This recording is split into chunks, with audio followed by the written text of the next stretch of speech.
but true that. But I don't want to mistake blame for responsibility. So we can correctly point the finger at the problem, right? And we can also assess that they're not going to get us out the problem because they caused it. And I know we don't want to make it a black or white thing, it sounds like, but the truth is the policies that they set that keep the perpetuation of this problem was defined by race, period.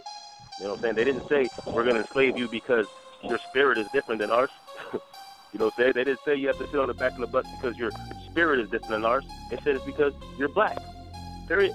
You know what I'm saying? So even though it is our responsibility and within our capabilities to get out of the situation, we have to identify the problem. Unfortunately, we are dealing with energies, but these energies are polarized with physical characteristics because a spirit can't just be made manifest without being able to incorporate or embody itself within a physical, biological format.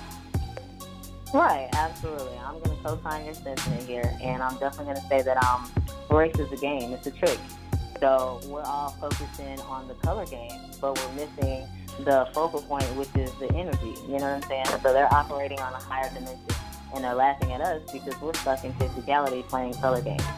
So I support my people, but I don't play color games. Like, I have love for all races if you have love for me.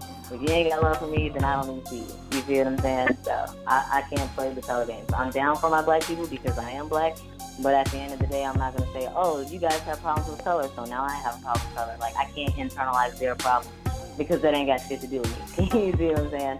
And then I know at the end of the day that I'm connected to the source, so I hold all the cards.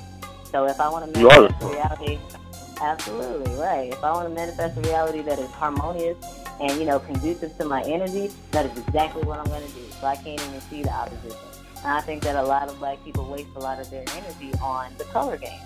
So we're missing the bigger game, which is energy. They're just sucking up our energy, and we're giving it all away for free because we're not cognizant of the power of our energy. Our energy is very strong because we are black. So the melanin that we have and the energies that we come from or that we bring to the table is running everything here on this physical dimension. They know that. All the other races know that. So they come to us and they use our energy because we don't use it ourselves. So it's like, once again, whose responsibility is that? You know, whose fault is that? It's our own because we don't have any knowledge of self. So we don't know how boss mode we are. So we're always talking about them like they're the bosses, but they're not running shit. Without us, they don't run nothing. I agree. But we have to recognize the process, because it was a process, that flipped the paradigm. You know what I'm saying? You have to look at the reason why it's perpetuated, the reason why we don't have knowledge of self, the reason why they know who we are better than them. This was not just an accidental, thing. This was something that was actually plotted for millennium before it was able to be fulfilled.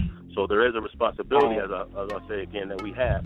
But if we don't really look at the source of the problem, we can't really have solutions. And then we have to remember that not everybody's going to be on your level, sis. You know what I mean?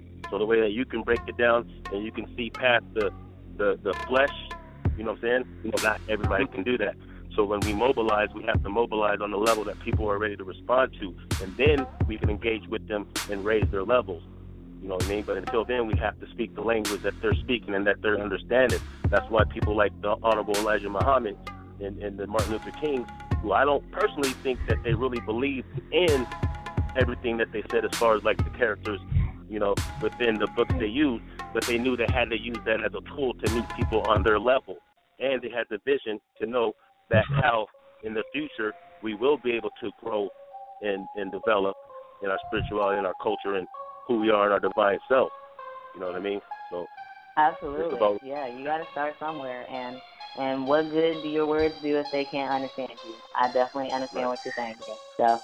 So I make it my business, to grind down my vibration so that I can interface with my people because, we need the assistance. So I'm definitely here for it. And, I co-sign everything you're saying. I'm here for it. Absolutely. Appreciate you. But that's the beauty. That's the beauty of the black woman. What you said, sis. You said you got love for those who got love for you. So that's that nature, that nurture, that mother nature, that nurture. For the entire human family. You know what I mean? But I'm a warrior. I'm a warrior and defender of that energy, of that source. You know what I mean? So I have to make sure, like my brother Jay Dizzle, we got to make sure that you are protected. You know what I mean? So anybody come trying to steal that vibration or bring it down or come off with a form of disrespect, we got to beat the hell out of it, because that's how we make it happen on the physical realm. It could be metaphorically, it could be physically, it could be mentally. We're going to beat the hell out of them. And they know damn well they ain't coming back to be messing around with no black women. You know, period. So we are the vanguard. We are the vanguard. We stand firm as a vanguard, as a revolutionary vanguard. Not no armchair revolutionary. Damn, stand up strong, proud, unapologetically black, and spewing this black power out all over our people, and knowing that they are safe, they are protected, they are loved, they are cared for, they are revered. You understand what I'm saying? So when we speak, I'm speaking to the essence and the spiritual essence of the black man, woman, and child. We speak life, real life, true life, actuality into them to combat this beast. You know what I'm saying? That's that Lazarus come forth. You tell people to come forth, take your place. Telling that black woman, come forth, take your place. Telling the black man, come forth, take your place. Telling the black child, come forth.